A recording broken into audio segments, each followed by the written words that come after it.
I started now getting those out-of-body experiences, especially at night. I found myself in front of Satan. Whoa. I was seeing demons now for the first time in real life. How would you know these are demons if you saw them? By the way they look, because they were just pale, like I would describe maybe this color. Yes, they're in ranks. Now the demons are like the servants, the slaves. Now when they see a human being, it's like they all want to come and touch and see you and me. By then I'm scared, I'm screaming for my life.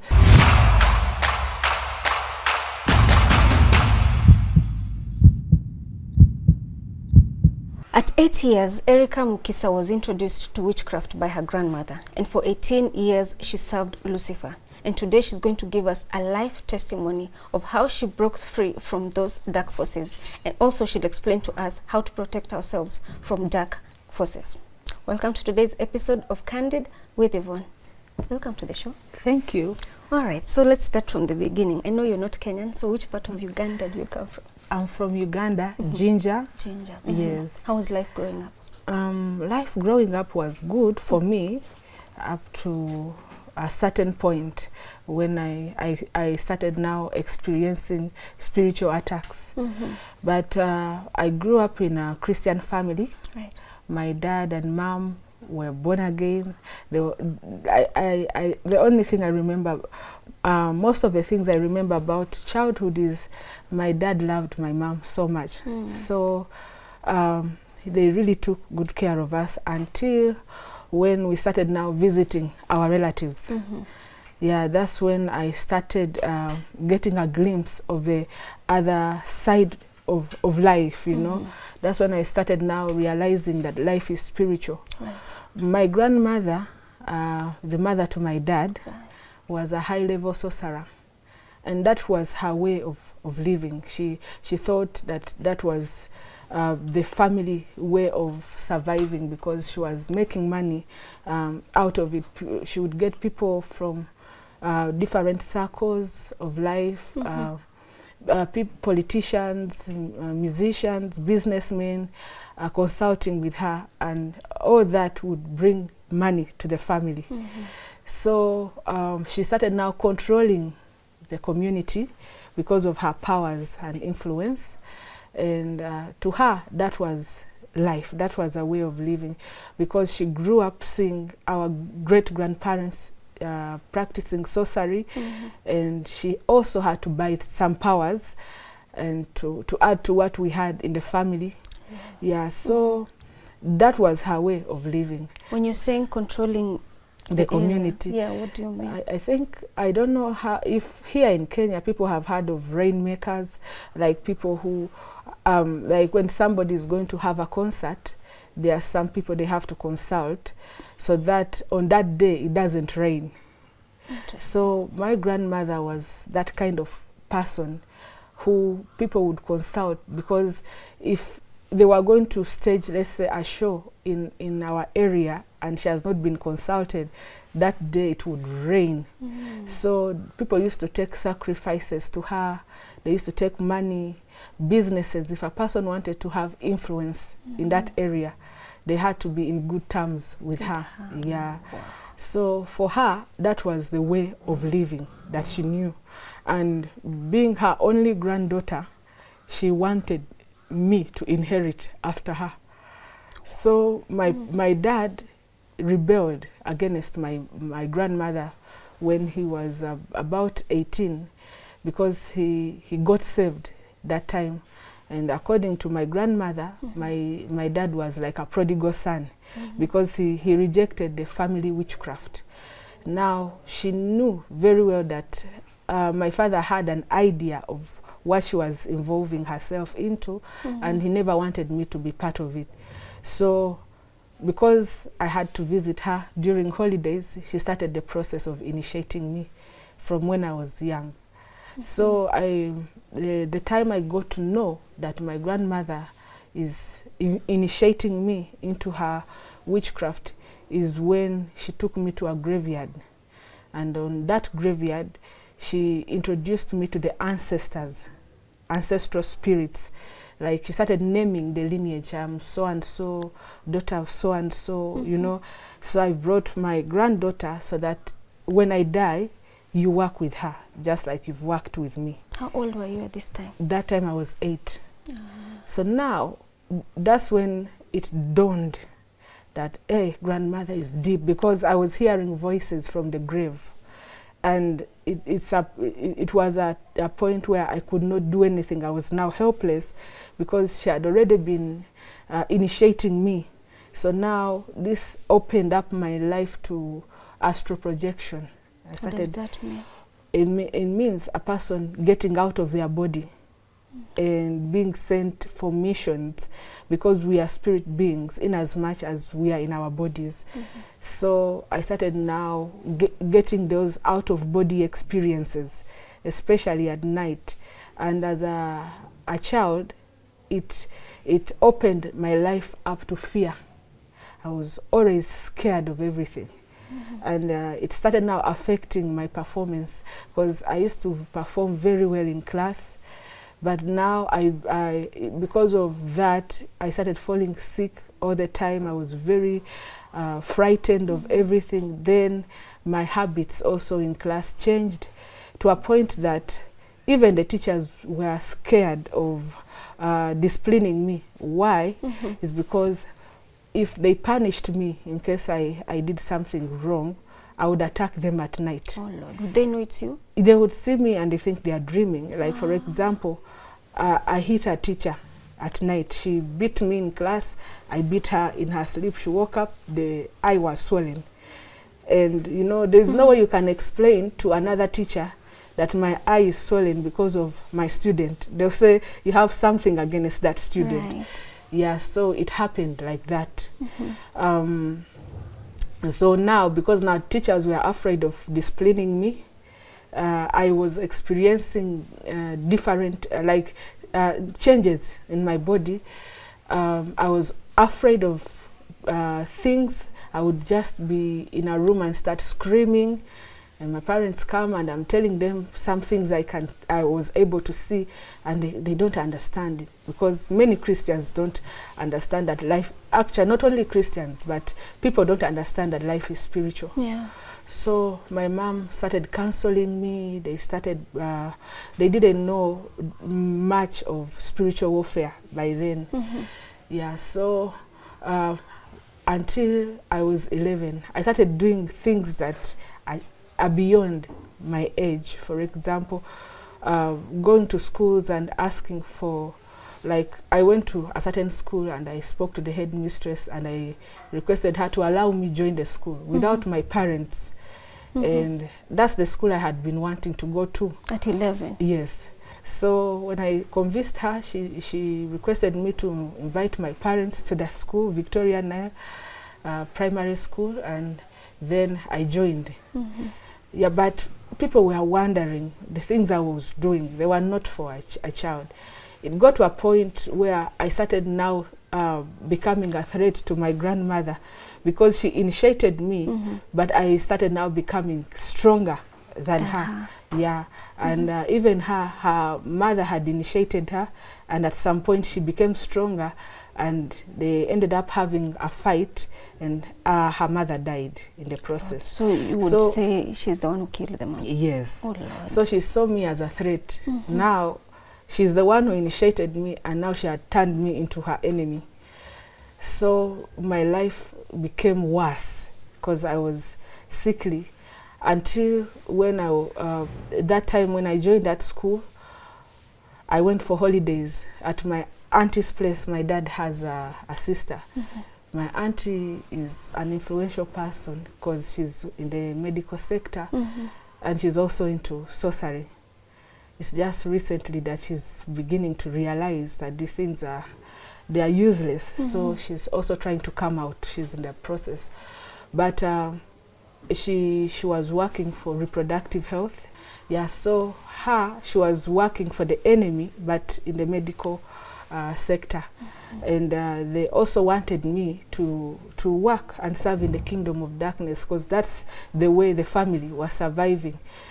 I was supposed to she wanted to connect me with some big organization so that we promote a certain agenda. I think maybe because this is a public platform, but something to do with homosexuality, LGBT, because that has been in their plan for a long time. So, and my aunt was looking at me. She wanted me to study, and then she would connect me because she had the connections. So now she invited me to spend the first term holidays. I was in my primary 7 at her place. And when I visited her, she introduced me to a world I had never been in, because coming from a Christian family, there are some values that you have at home. Some movies you won't watch, some music you won't listen to, some places you won't go. So my auntie now introduced me to partying. She introduced me to wines and alcohol, because she had everything in her house. She introduced me to that life of partying, and to me as a youth, that was what I needed, you know, because I had been stressed out through my childhood because of witchcraft. So now I'm going to my auntie's place, and there is everything that a youth feels like would be excited about. So she would tell me, if you want your parents to allow you come visit me, don't tell them what we do when you come here. And I kept it a secret until when my little brother joined us, and he would say, Dad said that music is bad. Dad said drinking alcohol is bad. I would look at him like a burden, you know, he's coming to tell on me. So my aunt introduced me to that life, and that's how she introduced me to the secular artists in our country.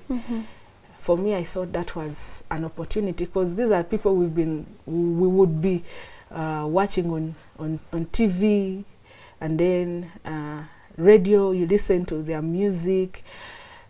So when my aunt introduced me to that life, I felt it was an opportunity for me to shine, because I also loved music. But I didn't know that behind secular music, the enemy is targeting people's souls.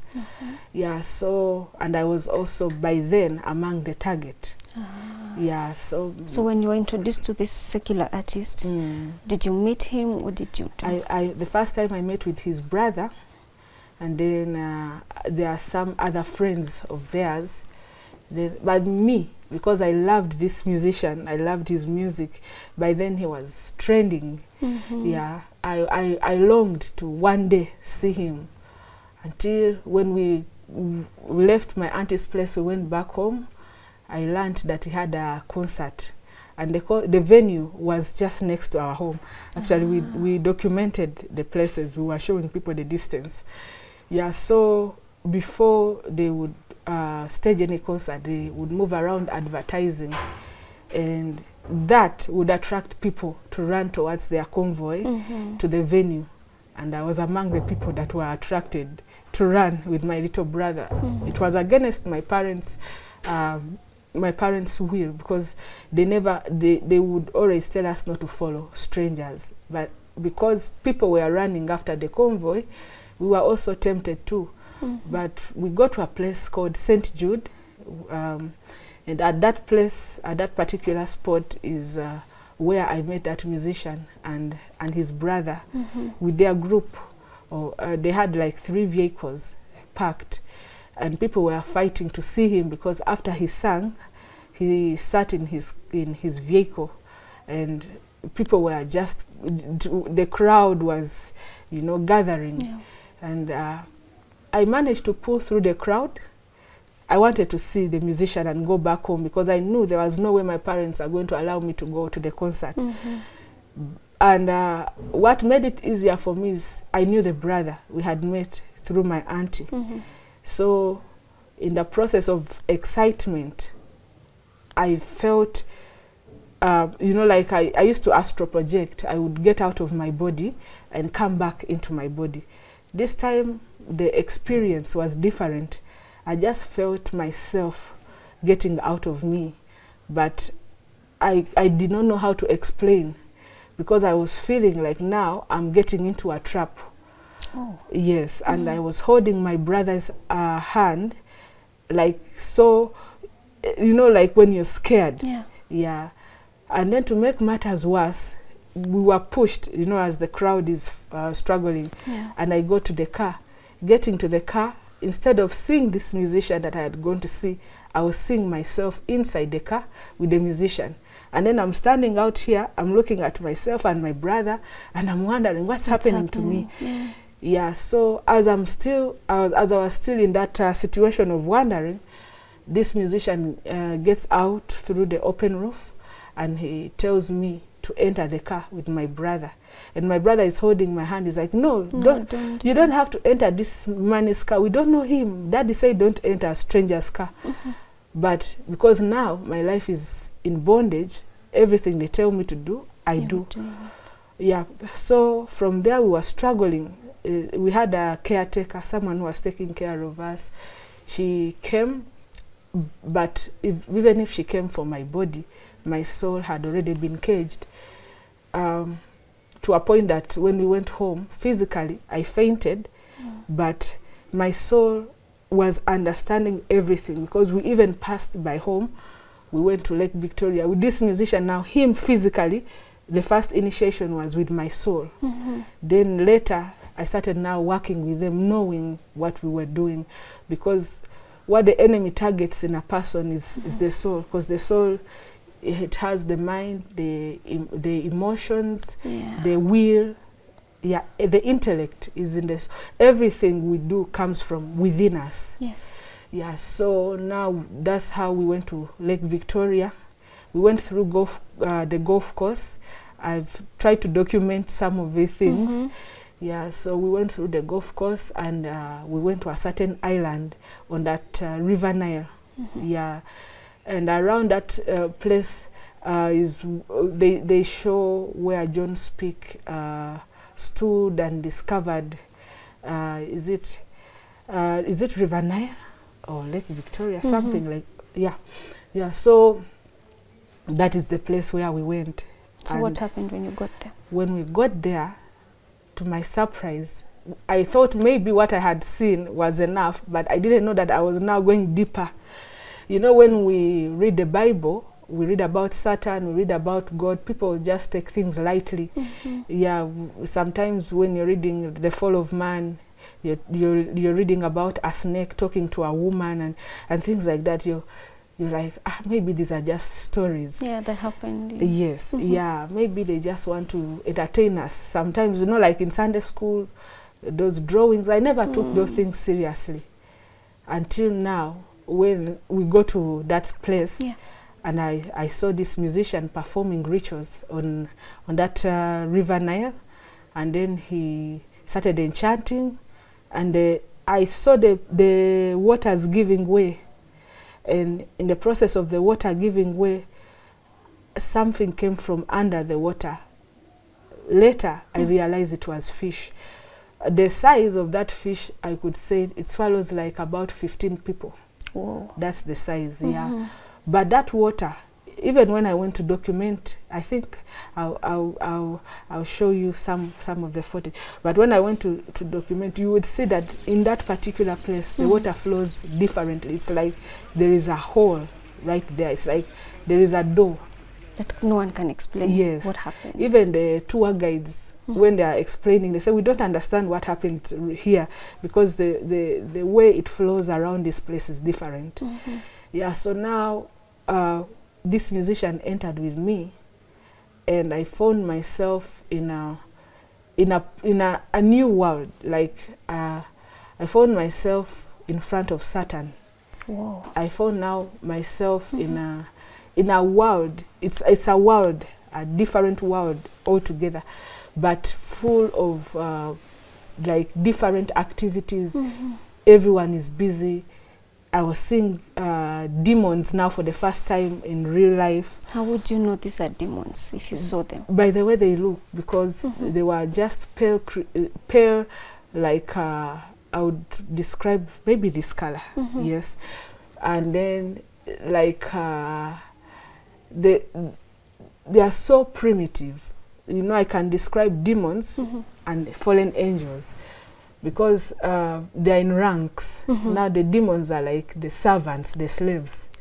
Now when they see a human being, it's like they all want to come and touch and see you and me. By then I'm scared, I'm screaming for my life. They are ugly beings. Yeah, and then the people there, everyone is minding their business. Once you've been set up, you're on your own. So if you rebel, you just have to do whatever you're instructed to do. Yeah, because first of all, you're scared. Yes. If you rebel, they can kill you because now they're in control. Because the Bible says that Satan came to steal, kill, and to destroy. Yeah, so now I was encountering things that I didn't have any idea about. And I know many people have no idea that life is spiritual. That's now when I was seeing now. I did not see everything on that same day, but the day I arrived, I saw we were entering like you're entering a compound, but there are gates, and these gates are in form of rocks. And even when I had recently, when I went to document, the guys were telling us that down below there are rocks. So it was connecting sense to what I saw. So the 7 gates, but in form of rocks, opening, and then now I find myself in a place that is like a hole, and in front of me I'm seeing a being that hates any form of human being. Like, just because you are a human being created in God's image is enough for Satan to hate you. You don't have to do anything. This is Satan, though? You just know, because life is spiritual. You just know him just by looking at him. The hatred, the amount of hatred in the eyes, the amount of fear that you have at that point. And then to make matters worse, I was seeing him drinking blood and eating human flesh. So that's when I knew that, you see, these fallen angels, God is no longer providing food for them. So they are farming human beings. That's why you see accidents. There's so much happening and demand for blood in their kingdom. Did Lucifer talk to you that time you went there? The first way of welcoming me was a huge laughter, like someone mocking you, you know? Yes. And there I knew that there was nothing I could do, because I was crying, Mommy, Daddy, and he was telling me that not even your government can set you free, because I control the governments. I control the banks, I control the world. So where are you going to report me? So you think by calling your mother can come and do anything here?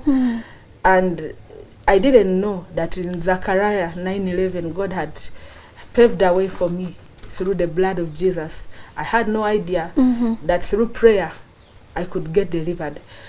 That's why it's important for parents to teach their children how to pray and how to call upon the name Jesus. Because if I knew that, instead of wasting my time calling them, I would have tried to call the name Jesus. But I had no idea. I was used to calling Mommy for everything. Of course. Yeah, so now it's from that time that my life changed. I started now serving the devil knowingly, because they were controlling my soul and my body at the same time. I had no control over my body. What people would see was a possessed person. And you didn't know that you were possessed at that point? I knew now. I knew that I was possessed. Were you willing to leave this at that point? I would love to. At that point, I would have loved to get out. But now, I was no longer in control of myself. And what people would see is me hanging out with these celebrities. And they would see me, you know, in those concerts. They would see me performing for telecom companies.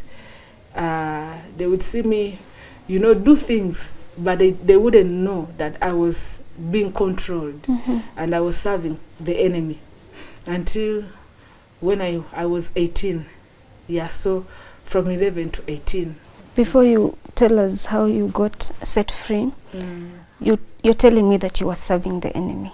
What roles were you given? Now, because the time they initiated me, I was young. I started by initiating students in schools. Yeah, then I started now working for some companies on promotions. Yes, we would promote products for companies that have signed with the enemy. Yeah, and then especially me, I wanted to work with telecom companies. Yeah. So now I started now partying with these secular artists, influencing the youth to go to clubs, do all those kinds of things, take people's money. Like, for example, if you went with your friends to club and there's this gentleman who's like coming to pose like he has money, us we would make sure he goes back without anything. Because first of all, I was using witchcraft. So a person maybe got some salary and then he enters club. Before he realizes he's out of club, he has no shoes, he has nothing, and he doesn't know how it happened, because by the time you go to work for a month and then you earn, you're brilliant enough to protect yourself. But all the things that happen, most of them that happen in clubs, people don't know that there are people who are using witchcraft. Wow. Yeah. So us, the things we were doing were just to destroy people's lives, basically, and then initiate other people, especially men. It's very easy to initiate someone who is not in their right mind. How would you do that? Through drinks, through if a man is lasting for you, it is very easy to steal their destiny, because what the enemy wants is to steal the destinies of people. He cannot create a life or a destiny, but he steals. And then a person works like a slave. You work so hard, and then another person comes at your place of work, that person is promoted. But you're working, and it's like nobody realizes. Recognizes you. Yeah, so many things, breaking families, because you would not interact with us and go back home in your right mind. You start now looking at your wife differently. Yeah. And you can't explain why you do. You can't explain why. You feel like now you want another kind of life. You don't want a settled life. You feel like settled life is boring. Yeah, so we would do so much, causing accidents. In fact, even in that documentary, I was showing people places where we would cause accidents. Were you part of it? Yeah, because now I knew what I was doing fully. So when my parents would take me to church, and whenever I would go to church and I feel like I have been drained, I don't have power anymore to serve in the kingdom of darkness, I had to do a sacrifice. And that sacrifice, I would just feel annoyed until when I see blood coming out of somebody. So now I would go and cause accidents. And some of them I would cause when my parents are seeing, but they wouldn't know that I was responsible. They would just say, we survived an accident. Oh, so you would cause an accident in a car? Not in a car. We would be just walking, and I just stand in a place, and they are calling me. It's like I'm not there. Responding. Yes, I'm not responding. You know, like you're in a trance. And then before they know, an accident. Yeah, and then they come and hold me. They think I'm maybe shocked because of what I have seen. But I know very well what I have been doing, because whenever I would see the blood coming out of the person, the spirits that were controlling my life would get empowered. Then I would be able to do whatever I've been assigned to do. Because now it's like I was walking on a remote. So how was your mom relating with you this time when you're actually just doing things in the spiritual realm? From the time I got initiated, my friendship with my mom cut off. We just became friends after my deliverance. Okay. Yeah, and it took time for the friendship to be cemented again. So it's safe to say you are a rebellious daughter at that point? Yes, I was prodigal. Wow. Yeah. So you're saying whenever you would go to church with your parents, you would feel drained. Is there a reason why that would be the case? I hated places where they were praying, you know, places where they were talking about God and condemning the enemy, and yeah. So you're saying I would prayer is feel important, uncomfortable. Yes. especially if you have to protect yourself against the dark forces. Yeah. Interesting. It's very important. Yeah. One thing that's very interesting about this is because you're revealing secrets of the enemy, which makes us at an advantage, because then we would know exactly what to do. with. Yes. Yeah. Wow. Well, that wraps up the part 1 of this story. When we come back, we will tell you exactly how she got liberated from the dark forces and how to protect yourself from these dark forces.